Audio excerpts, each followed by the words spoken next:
Eu quero aproveitar para fazer uma reflexão sobre o tempo presente que nós estamos vivendo, que assim eu creio é um tempo profético, né? É um tempo em que em breve nós testemunharemos a vinda do anticristo, né? A vinda daquele que é dito nas Escrituras, né?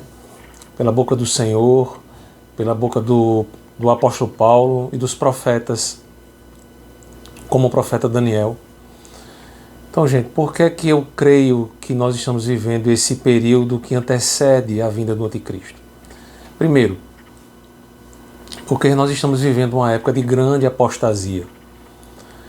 E quando a gente fala de apostasia, nós não estamos falando aqui de falta de espiritualidade. Não, pelo contrário. A apostasia ela vai ser caracterizada por um período de grande espiritualidade.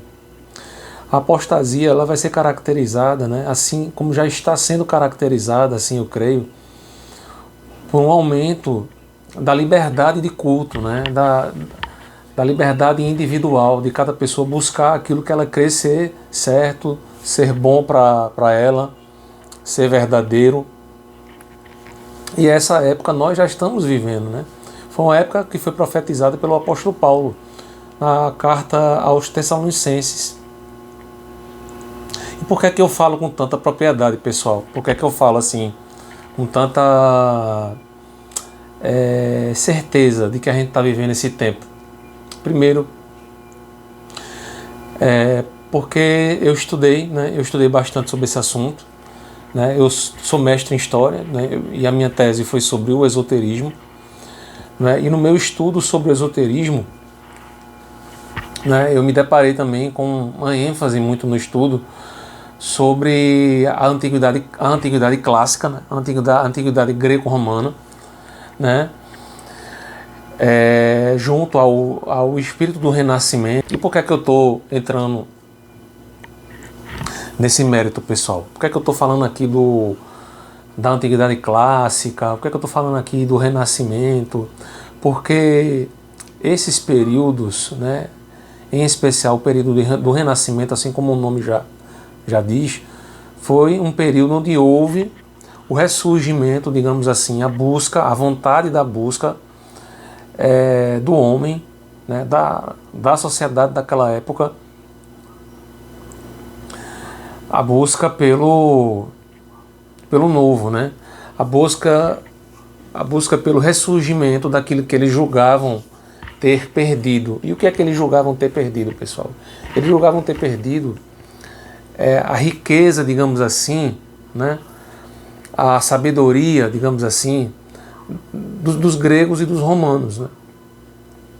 E isso foi causado por um período de grande negridão da igreja, né?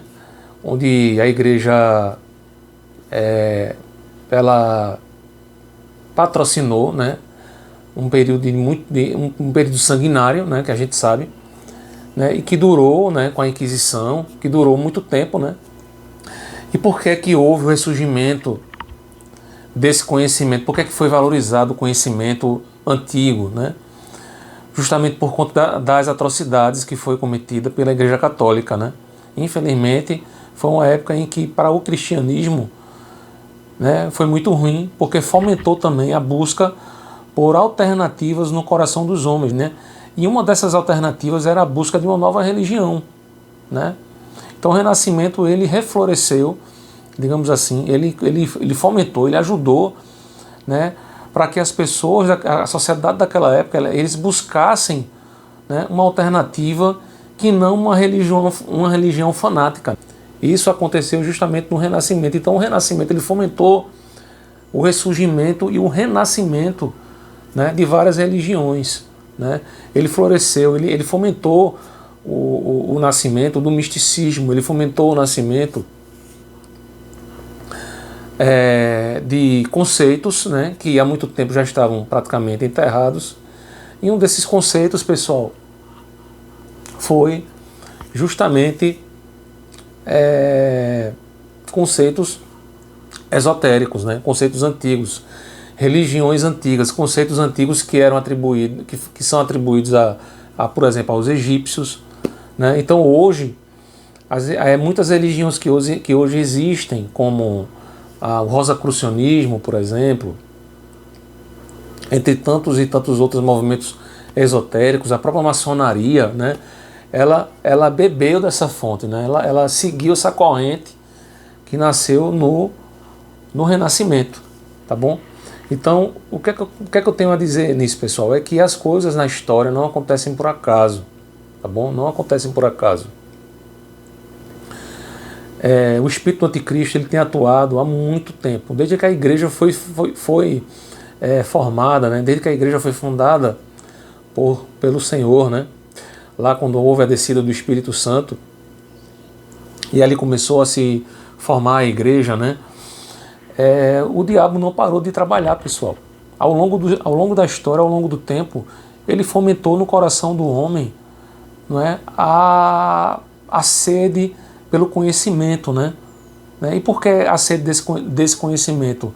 A sede desse conhecimento vem quando algo não está, entre aspas, dando certo.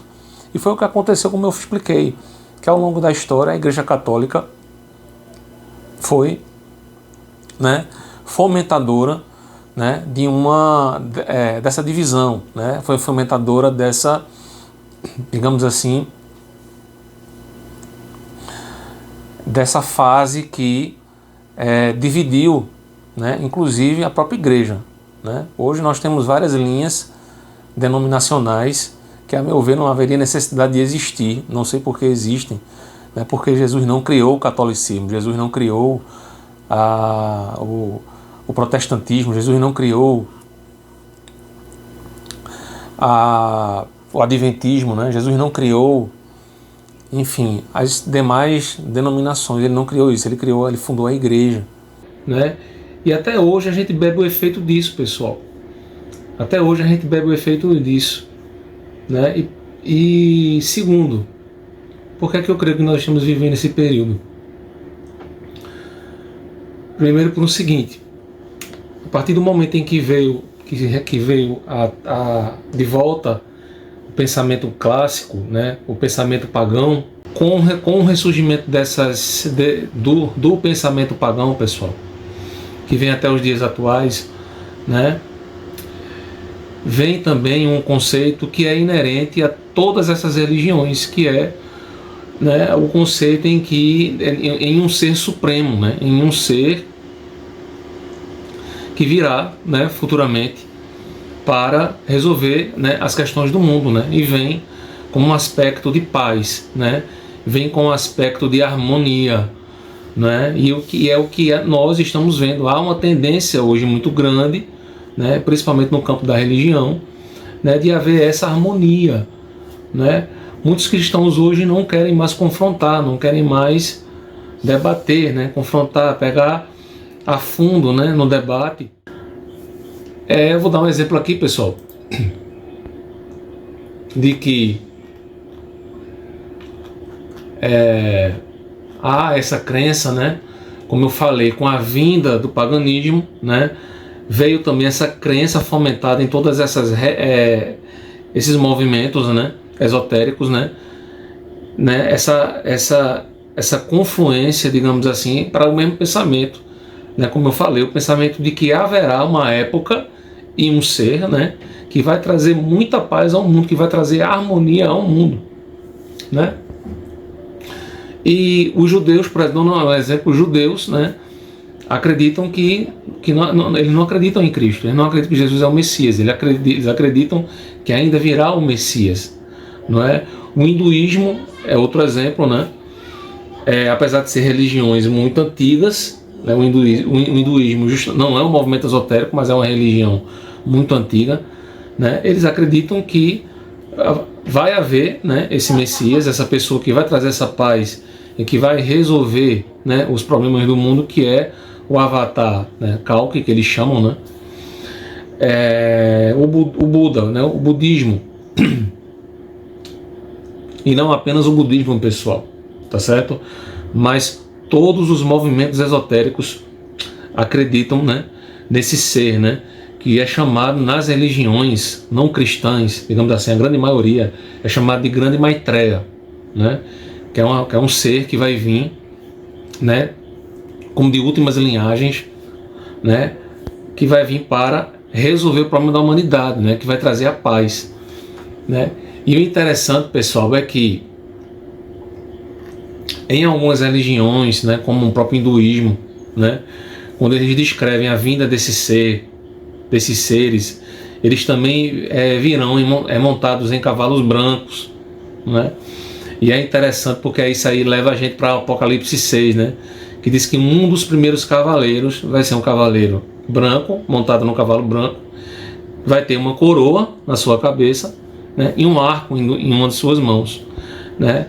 E eu creio que isso não se refere a muitos estudiosos que fazem essa referência à figura do antimessias, né? E justamente o cavalo branco simboliza paz, então ele vai vir com o aspecto, pessoal, de trazer paz ao mundo, de trazer solução, né? De trazer harmonia, né? De trazer sintonia, digamos assim, em todos os aspectos. Em um desses aspectos, o próprio aspecto da religião, né? A coroa, né, que Apocalipse 6 diz que esse cavaleiro vai trazer, ela justamente simboliza autoridade. Então ele vai ser um ser, né, que vai vir com muita autoridade também, né, autoridade inclusive para trazer essa harmonia nas religiões, né. Então, pessoal, é o que eu penso, tá bom? É o que eu sintetizo em virtude dos meus estudos, né? E como eu falei, eu fiz o meu mestrado e a minha tese ela envolveu o estudo do esoterismo, então eu não falo por acaso, tá bom? Eu fiz uma leitura dessa linha de tempo, né? Que vai da antiguidade clássica, passa do Renascimento, vem até os dias atuais, não é? E no século XX, né, um movimento que realmente reforçou, né, esse paganismo, né, essa diversificação religiosa, essa liberdade religiosa, foi o próprio movimento da Nova Era na década de 60. Tá bom? Então, nós ainda estamos vivendo o efeito dessa ação, que a gente sabe que não é, né, não é uma ação, mas que, claro, a gente crê também que tudo está sob o controle de Deus, não é? E que Deus vai permitir, assim como Ele já está permitindo ao longo da história, que essas coisas aconteçam, né, para que as profecias se cumprem, tá bom? E para que se cumpra, pessoal, eu creio que haverá um caos, né? Então que nós estemos preparados para esse tempo que antecede também, que vai haver um tempo de caos, né? Estejamos atentos aí para esse momento atual, né? Guerra comercial e guerras que estão se envolvendo ao longo do mundo, tá bom? Então, gente, estamos atentos porque as profecias estão se cumprindo, né? E temos que nos alegrar por isso também, apesar das tristezas que vêm com elas, né? Com essas guerras, com tudo que está acontecendo, a gente sabe que tudo está confluindo para que as profecias se cumprem, tá bom? Então, eu agradeço aí a paciência de vocês, tá bom? Dá um like aí, escreva nos comentários alguma coisa, tá bom? Para que a gente entre num debate. Um grande abraço a todo mundo aí.